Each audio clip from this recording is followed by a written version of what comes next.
هذه الذين اصطفى.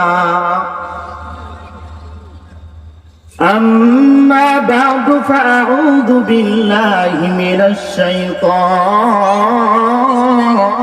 الرجيم. بسم الله الرحمن الرحيم. يا أيها الذين آمنوا توبوا إلى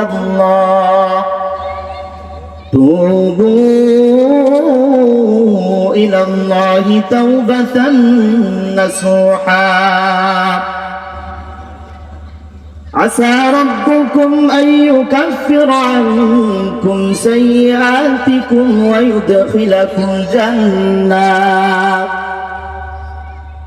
ويدخلكم جنات تجري من تحتها الأنهار.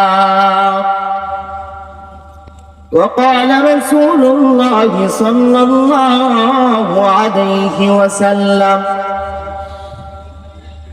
كل بني آدم خطاؤون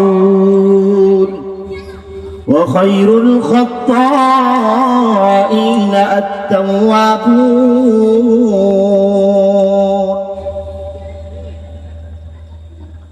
صدق الله العظيم وصدق رسوله النبي الحبيب الكريم. ये हम सब मुसाफिर हैं, कब्र आखिर ठिकाना.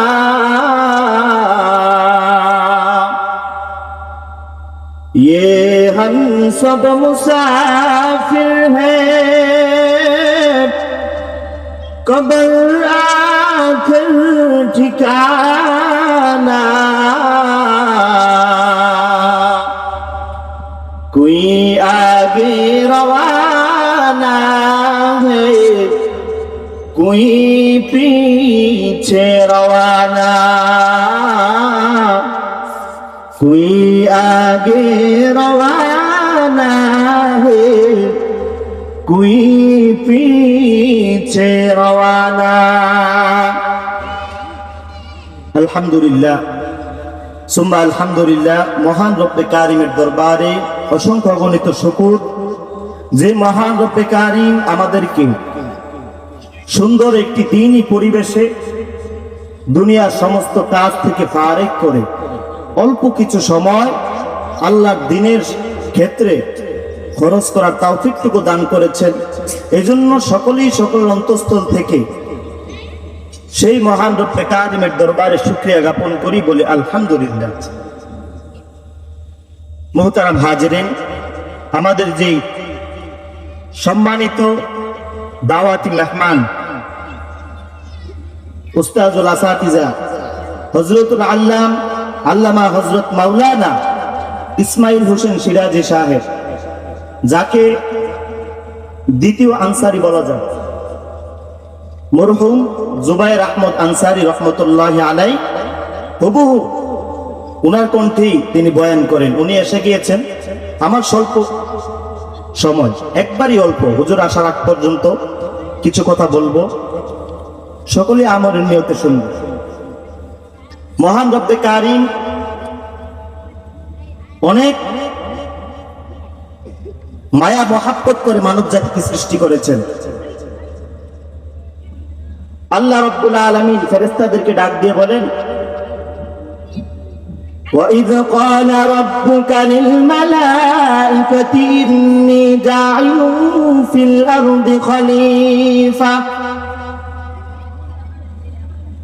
যখন মহান রব্বে কারিম ফেরেশতাদেরকে বললেন যে আমি দুনিয়াতে খলিফা বানাবো, মানব জাতি সৃষ্টি করব। কি সৃষ্টি করব? মানব জাতি সৃষ্টি করব।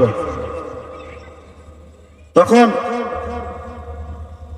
ফেরেশতারা উত্তর দিল, قالوا أتجعل فيها من يفسد فيها ويسفك الدماء আপনি কি এমন জাতি বানাবেন যারা দুনিয়াতে ফিতনা ফাসাদ করবে, ঝগড়া ফাসাদ করবে, একে অপরের রক্ত প্রবাহিত করবে? তারপরে বলল নাহনু নুসাব্বিহু বিহামদিকা ওয়া নুকদ্দিসু লাক, অথচ আমরা তো আপনার সব সময় আপনার পবিত্রতা বর্ণনা করতেছি, আপনার তাসবিহ পড়তেছি, এরপর আপনি মানুষ বানাবেন? তখন আল্লাহ রাব্বুল আলামিন বললেন ক্বালা ইন্নী আ'লামু মা লা তা'লামুন, হে ফেরেশতারা, আমি যা জানি তোমরা তা জানো না। আমি আমার বান্দাদেরকে অনেক মহব্বত করে বানাচ্ছি। কেন বানাইতেছি? অন্যত্র আরেক জায়গায় বলেন ওয়ামা খালাকতুল জিন্না ওয়াল ইনসা ইল্লা লিয়াবুদুন, আমি মানব জাতিকে বানাচ্ছি একমাত্র আমার ইবাদত করার জন্য। জিন এবং ইনসান জাতিকে আমি আমার ইবাদত করার জন্য বানিয়েছি। মুহতারাম হাজিরিন, বড় মহব্বত করে আল্লাহ রাব্বুল আলামিন মানব জাতিকে বানিয়েছেন। মহব্বতের জিনিস যখন, মহব্বতের মানুষ যখন কাউকে কষ্ট দেয় সেটা অন্তরে বেশি লাগে। ঠিক তেমনি ভাবে কোন বান্দা যখন আল্লাহর সাথে নাফরমানি করে আল্লাহ রাব্বুল আলামিন খুবই কষ্ট পান। তবে যেহেতু অনেক শখ করে, অনেক মায়া মহব্বত করে এই মানব জাতিকে বানিয়েছেন, এজন্য আল্লাহ রাব্বুল আলামিন দুনিয়াতে বারবার বান্দাকে সুযোগ দিতে থাকেন। দেখেন বান্দা তিনার দিকে ফিরে আসেন কিনা, গুনাহ ছেড়ে আল্লাহর নাফরমানি ছেড়ে আবার আল্লাহকে আল্লাহ বলে ডাক দেয় কিনা, এই অপেক্ষায় আল্লাহ থাকেন। প্রত্যেকটা দিন ফজরের আগ মুহূর্তে, শেষ রাত্রে আল্লাহ রাব্বুল আলামিন আসমানে এসে ডাকতে থাকেন, ও আমার বান্দারা, কে আছো, কে গুনাহগার আছো, আমি আল্লাহর কাছে ক্ষমা চাইবা।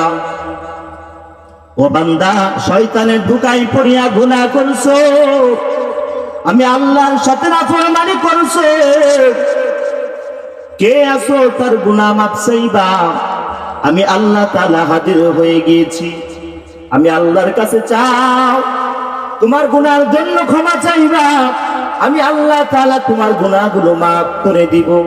শুধু একবার আমি আল্লাহকে আল্লাহ বলে ডাক দিবা, আমি আল্লাহ তাআলা তোমার সমস্ত গুনাহগুলোকে মাফ করে দিব। আল্লাহ রাব্বুল আলামিন কুরআনুল কারীমে বলেন ইয়া আইয়ুহাল্লাযীনা আমানু তুবু ইলাল্লাহি তাওবাতান নাসুহা, এই ঈমানদারের দল, গুনাহ করছো সমস্যা নাই, শয়তানের ধোঁকায় পড়িয়া গুনাহ করছো, তুবু ইলাল্লাহি তাওবাতান নাসুহা, আমি আল্লাহর কাছে একবার শুধু খাঁটি তওবা করো। আসা রাব্বুকুম আইয়ুকাফিরু আনকুম সাইয়্যাতিকুম, আশা করা যায় আল্লাহ রাব্বুল আলামিন তোমাদের সমস্ত গুনাহগুলোকে মোচন করে দিবেন, মাফ করে দিবেন। শুধু কি তাই না, না শুধু তাই না, ওয়ায়ুদখিলাকুম জান্নাতিন তাজরি মিন তাহতিহাল আনহার, তোমাদেরকে এমন এক জান্নাতে আল্লাহ রাব্বুল আলামিন প্রবেশ করাবেন, যেই জান্নাতের তলে দিয়ে নহর প্রবাহিত হবে, মধুর নহর প্রবাহিত হবে, শরবতের নহর প্রবাহিত হবে। এমন এক জান্নাত আল্লাহ রাব্বুল আলামিন তোমাদেরকে দান করবেন।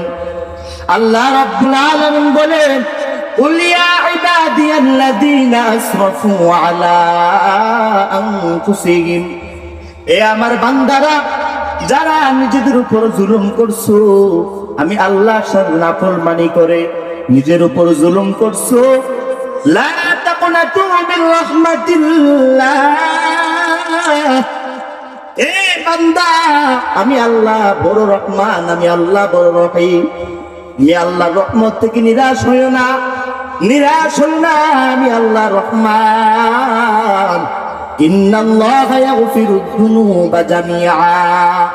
এ আল্লাহ রাব্বুল আলামিন, তোমার গুনাহ যদি সমুদ্রের ফেনা পরিমাণ হয়, তোমার গুনাহ যদি মরুভূমির বালুকণার সমান হয়, আল্লাহ রাব্বুল আলামিন বলছেন আমি তোমাদের সমস্ত গুনাহগুলো মাফ করে দিব।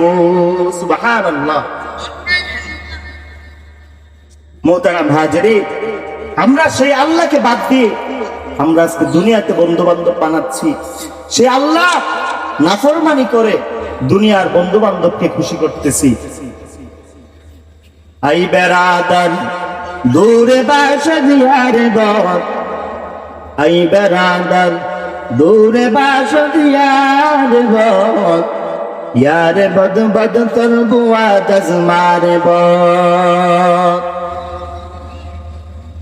এ ভাই, খারাপ বন্ধু থেকে দূরে থাকো, কারণ খারাপ বন্ধু একটা বিষাক্ত বিষধর সাপ থেকেও মারাত্মক। কেন? কারণ একটা বিষধর সাপ যখন তোমাকে কামড় দিবে, সর্বোচ্চ তুমি তোমার জীবনটা হারিয়ে ফেলবা, এই দুনিয়া ত্যাগ করবা, কিন্তু ঈমান নিয়ে মৃত্যুবরণ করতে পারবা। কিন্তু একটা খারাপ বন্ধু যখন জালে পড়ে যাবা, মায়া জালে পড়ে যাবা, তখন তুমি তোমার ঈমানটাকে হারিয়ে ফেলবা। ঈমান হারিয়ে এই দুনিয়াতে বেঁচে আল্লাহর নাফরমানি করে জাহান্নাম ছাড়া আর কোনো উপায় থাকবে না। এজন্য কবি বলেন যে খারাপ বন্ধু থেকে দূরে থাকো, কারণ খারাপ বন্ধু খারাপ সাপ থেকেও মারাত্মক। আল্লাহ রাব্বুল আলামিন চান না কোন বান্দাকে জাহান্নামে দিতে। একটা বান্দা যখন তওবা করে, আল্লাহ রাব্বুল আলামিন কতটুকু খুশি হন, আল্লাহর নবী হাদিসে একটা মিসাল দিয়ে বোঝাচ্ছেন। আল্লাহর হাবিব সাল্লাল্লাহু আলাইহি ওয়াসাল্লাম বলেন, এ সাহাবীরা শুনো, এক লোক মনে করো সে সফরে রওনা দিল, তার সাথে যাবতীয় খাবার, তার ব্যবস্থাপনার যত কিছু আছে সব কিছু নিয়ে রওনা দিল। যাইতে যাইতে একবার ক্লান্ত হয়ে পড়লো, ক্লান্ত হয়ে একটা গাছের নিচে বিশ্রাম নিল। সে মনে করলো যে আমি একটু বিশ্রাম নিয়ে নেই। বিশ্রাম যখন নিতে ঘোড়া থেকে নামলো, সওয়ারি থেকে নামলো,